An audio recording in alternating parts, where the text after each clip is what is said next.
Good morning. आपका YouTube channel में स्वागत है।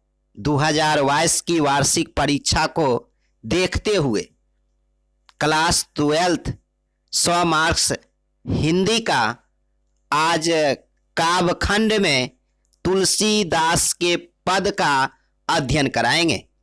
इससे पहले इस वीडियो को लाइक करें, कमेंट्स, शेयर, सब्सक्राइब करें, जिससे सभी छात्र छात्राओं को लाभ मिल सके। जो भी वीडियो डाला जाए आप तक पहुंच सके।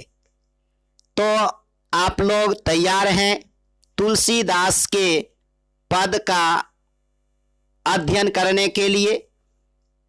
काव्यखंड में तुलसीदास का पद भी सबसे महत्वपूर्ण है।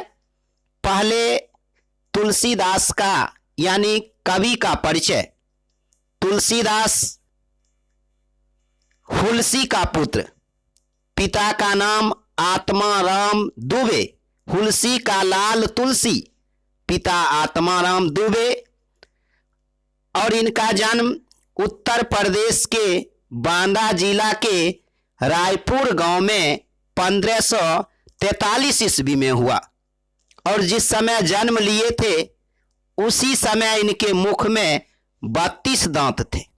माता पिता ने अशुभ मानकर इन्हें त्याग दिए।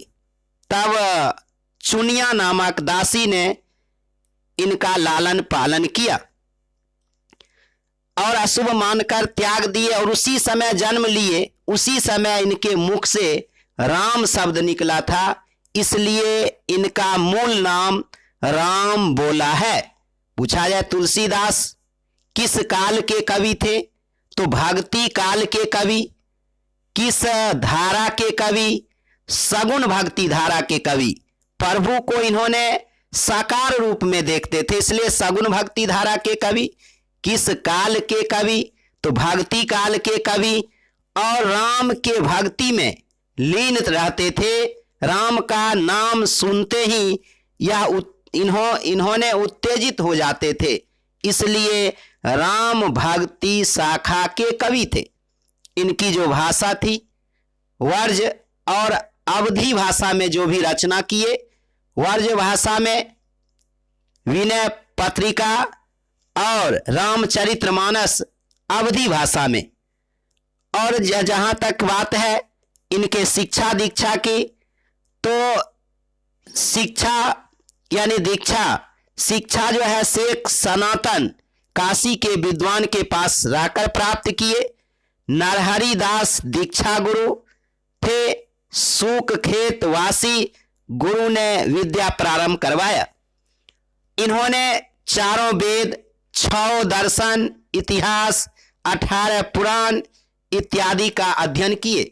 इन्होंने काशी में रहकर 15 वर्षों तक शिक्षा प्राप्त किए। कहाँ रहकर? काशी में रहकर। इनके माता का नाम हुलसी देवी, पिता का नाम आत्मा राम दुबे, मूल नाम राम बोला। और इनकी शादी जो हुई रत्नावली से, और दीन बंधु पाठक के पुत्री रत्नावली से विवाह हुआ। लेकिन इनका जीवन यातना और संघर्ष से गुजरा। बचपन में ही इन्होंने अनाथ हो गए।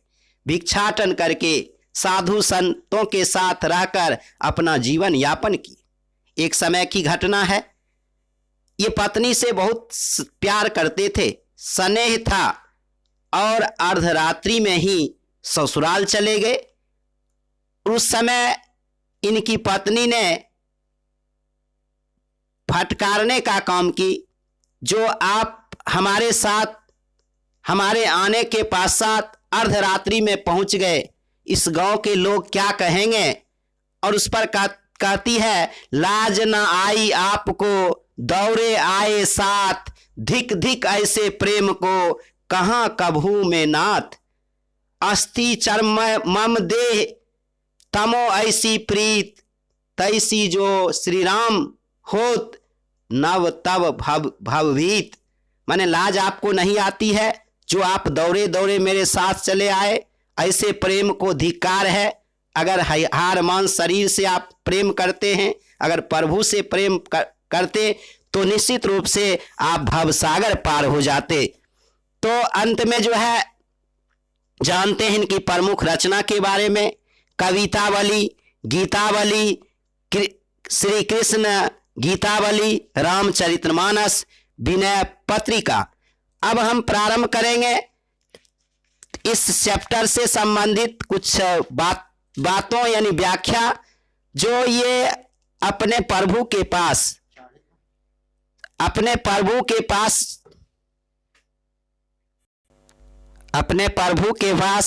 अपनी बातों को, अपने दुख को, दीनता को पहुंचाना चाहते हैं। अपने अम्ब मां सीता के माध्यम से अपने आप को दीन, अंगहीन, छीन, मलिन, पापी कहकर, और कहते हैं प्रभु आपका नाम लेकर ही अपने उदर को भरता हूं। और इनका जो दूसरा पद है उस पद के माध्यम से कहते हैं मैं दीन हूं, हीन हूं और जो है नीच हूं, मेरा मन ऊंचा है और कोढ़ में खाज जैसी स्थिति है। आपके भक्ति के लिए, आपके जो है दर्शन पाने के लिए मैं ललायित हूं। अब हम इस चैप्टर का समय 14 मिनट के अंदर ही जो है इसे वीडियो बनाना है, इसलिए ज़्यादा व्याख्या नहीं करेंगे। अब ऑब्जेक्टिव प्रश्न पर चलते हैं। पहला प्रश्न है तुलसीदास का जन्म कब हुआ? तो पहला प्रश्न है तुलसीदास का जन्म कब हुआ? ऑप्शन बी सही है, 1543। दूसरा प्रश्न है तुलसीदास का जन्म किस प्रदेश में हुआ, अर्थात किस राज्य में हुआ?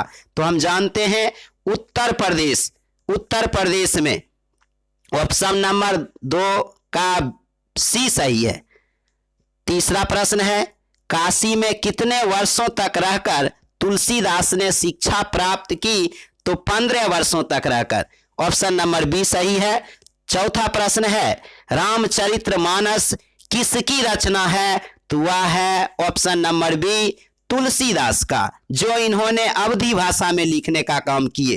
पांचवा प्रश्न है तुलसीदास किस शाखा के कवि हैं? तो शाखा की बात करते हैं तो राम मार्गी कहेंगे या राम भक्ति शाखा के कवि हैं। ऑप्शन नंबर ए सही है। छठा प्रश्न है दूसरे पद में तुलसीदास ने अपना परिचय किस रूप में दिया? तो ऑप्शन नंबर सी सही है, भिखारी के रूप में, दीनता हीनता के रूप में बताया मैं भिखारी हूं। सातवां प्रश्न है तुलसीदास को किस चीज की भूख है? तो सातवां प्रश्न का जवाब बी सही है, भक्ति की उन्हें भूख थी। आठवां प्रश्न है तुलसीदास के पठित पद किस भाषा में है? जो हम पद का अध्ययन किए वह किस भाषा में है? तो वह ऑप्शन नंबर डी सही है, अवधी। नौवां प्रश्न है तुलसीदास ने प्रथम पद में किसकी स्तुति की? तो सीता। ऑप्शन नंबर सी सही है, अम्ब यानी मां कहकर संबोधित किया, अपने भगवान के पास अपने बातों को पहुंचाना चाहे इनके माध्यम से। 10वां प्रश्न है तुलसीदास के दोनों पद में किस रस की व्यंजना हुई है? तो किस रस की बात किया गया है? तो हम जानते हैं रस का अर्थ होता है आनंद। किसी काव्य को पढ़ने या सुनने में जो आनंद की प्राप्ति होती है उसे रस कहते हैं, लेकिन इन्होंने भक्ति रस। Option number B. 11वां प्रश्न है तुलसी ने प्रथम पद में अपना परिचय किस रूप में दिया? सीता के दास के रूप में। ऑप्शन नंबर डी सही है। 12वां प्रश्न है कब हूं, यहां है कब टुक, लेकिन यहां होगा कब हूं अम्ब अवसर पाई। कभी मौका मिले, कभी अवसर मिले, तो अम्ब संबोधन जो किया गया है मां के लिए यानी सीता के लिए। ऑप्शन नंबर ए सही है। 13वां प्रश्न है कौन तुलसीदास के मित्र नहीं थे? तुलसीदास के मित्र कौन नहीं थे? ए बी सी में और डी है। और इसमें 13वां जो है उसका सी सही है, जो सूरदास उनके मित्र नहीं थे। अब जानते हैं कौन सी रचना तुलसीदास की है। कौन सी रचना है, इस पर ध्यान देना है या नहीं है, तो वह है Vinay Patrika. Option number B सही है। 15वां प्रश्न है, कौन सी रचना तुलसीदास की नहीं है। अब देखिए ध्यान देना है, जो इसमें पूछ रहा है कौन सी रचना उनके द्वारा नहीं लिखी गई है, तो 15वां का जवाब सी है, आखिरी कलाम इनके द्वारा रचित नहीं है। 16वां प्रश्न है, कवितावली के रचनाकार कौन है, तो तुलसीदास है। ऑप्शन नंबर बी सही है 16वां प्रश्न का। 17वां प्रश्न है, हनुमान बाकुहु को तुलसीदास की किस कृति का एक अंग माना जाता है। 17वां का जवाब बी सही है, कवितावली। अब है 18वां प्रश्न, रामचरितमानस का प्रधान रस है। रामचरित जो मानस है उसका प्रधान रस क्या है, तो है भक्ति रस। अब है 19वां प्रश्न, निम्नलिखित में रामचरितमानस क्या है, तो ऑप्शन नंबर सी सही है, महाकाव्य है, जो तुलसीदास के द्वारा रचित अवधी भाषा में है। 20वां प्रश्न है, इनमें से कौन सी रचना तुलसीदास की नहीं है। ध्यान देना है या नहीं है, तो इसमें नहीं कह रहा है, राधा स्तुति इनकी रचना नहीं है, डी सही है। 21वां प्रश्न, मानस यानी रामचरितमानस का रचना का समय क्या है, तो ऑप्शन ए सही है, संवत 1631। अब है 22वां प्रश्न, रामचरितमानस की भाषा क्या है, तो रामचरितमानस अवधी भाषा में लिखे और वर्ज भाषा में इन्होंने विनय पत्रिका लिखे। ऑप्शन सी सही है। अब है 23वां प्रश्न, विनय पत्रिका की भाषा क्या है, तो ऑप्शन नंबर वी अंतर्वेदी यानी वर्ज भाषा। अब है 24वां प्रश्न, तुलसीदास का जन्म कहाँ हुआ, उत्तर प्रदेश के बांदा जिला के राजापुर गांव में। ऑप्शन नंबर ए सही है। 25वां प्रश्न है, तुलसीदास का मूल नाम क्या था, जिस समय जन्म लिए थे उनके मुख से राम शब्द निकला था, इसलिए ऑप्शन बी सही है, राम बोला। 26वां प्रश्न है, तुलसीदास के शिक्षा गुरु कौन थे। माने तुलसीदास के शिक्षा गुरु की यदि बात करते हैं तो वह सी जो है ऑप्शन सही है, शेख सनातन। 27वां प्रश्न है, इनमें से कौन सी रचना तुलसीदास की है। ध्यान देना है, पढ़ना है सही से। ऑप्शन नंबर डी सही है, विनय पत्रिका वर्ज भाषा में इन्होंने लिखे थे। 28वां प्रश्न है, कौन सी कृति तुलसीदास द्वारा रचित है, तो तुलसीदास द्वारा रचित है जो है रामचरितमानस। ऑप्शन सी सही है। अब है 29वां प्रश्न, कौन सी कृति तुलसीदास द्वारा रचित नहीं है। 29 का जवाब होगा बी, पंचवटी उनके द्वारा रचित नहीं है।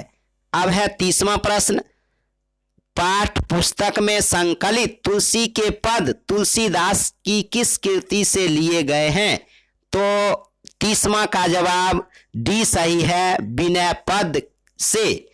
31वां प्रश्न, तुलसीदास किस काल के कवि थे, तो वो भक्ति काल के कवि थे। ऑप्शन नंबर डी सही है। अब अंतिम प्रश्न है, कवितावली के रचनाकार कौन है, वो है तुलसीदास। ऑप्शन बी सही है। इस प्रकार 32 प्रश्न, सभी प्रश्न समाप्त। अगले क्लास में जो है अगले चैप्टर का वीडियो डाला जाएगा।